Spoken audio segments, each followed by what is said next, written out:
So when did the frankincense trade begin? You're looking at, if I'm not mistaken, 1400 BC. You know, the three wise men, they took the raisins. They said that raisins were worth more than gold. The reason for that was the price for raisins was so high that only the best could use it. Yes. That's why you had the pharaohs using it. You had, you know, the Roman emperors were using it. Right. It was unique. It was unique.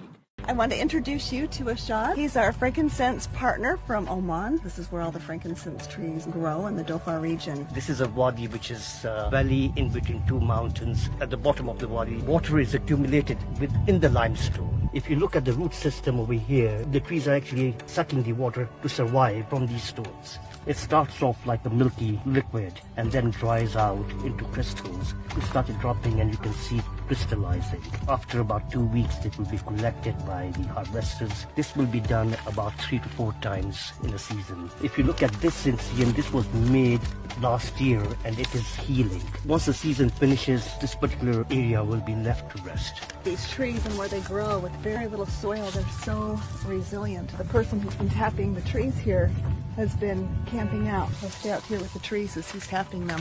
It's pretty amazing to see all that goes into tapping these frankincense trees and creating that beautiful resin that produces the beautiful oil that we all love. Okay. I'm going to give this a try. Like this? Excellent. Take that? Green, yeah. That's Excellent. You should take the green out. a little more green now? Yeah. Okay. Excellent. Put a little more muscle into it.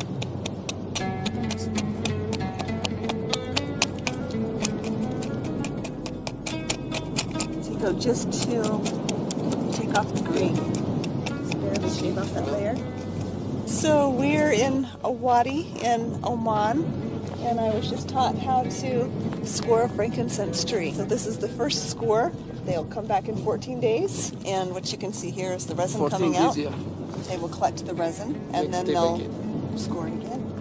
And then we will have even more resin come after the second score. They'll do that a total of 5 times, with about 2 weeks in between each time. Yeah. And they do that once a year. Some of these trees are over 100 years old, and some of them were up to about 300 years old. He used to come as a young boy with his father to harvest these same trees. And now he is the guardian of these trees, and he has jurisdiction over this particular area. He is the caretaker of the trees. Frankincense has had a major issue in the last few years because of over-harvesting. When you talk about preservation, if you have little nurseries and you can develop these trees by yourself and replant them back into its natural habitat, you are helping. Those trees which have died are going to take off again.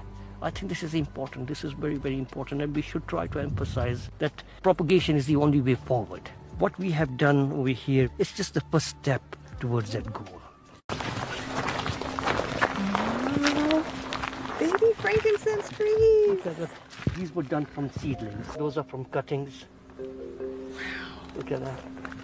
These are happy frankincense Very, trees. very happy. Very, very happy. Yes. These are because these are from seeds. These are all from seeds. Now these have grown up, which we are going to actually replant.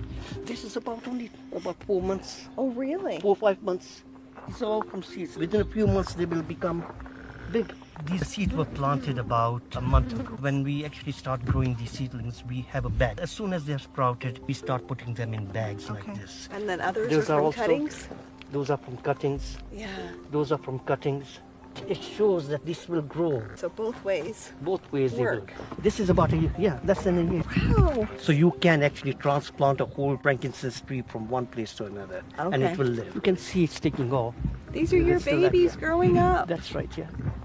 So Ashad, we're sitting here in the nursery that you've developed. You figured out how to propagate frankincense. This is your legacy to the world. How does that feel? I feel very happy about it because when you see it, it's like a baby growing. Yeah. And this thing is going to be, this is going to grow into a big tree.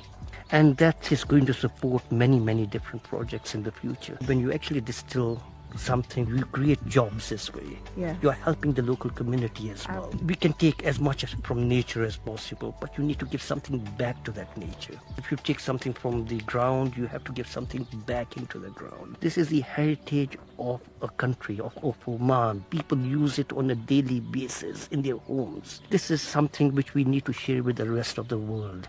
So I think this is the beginning as yet. It's just the beginning. And we hope it will go on. Absolutely. Yes. One you like, because he's going to take the This one? the plaster. Yeah. Okay.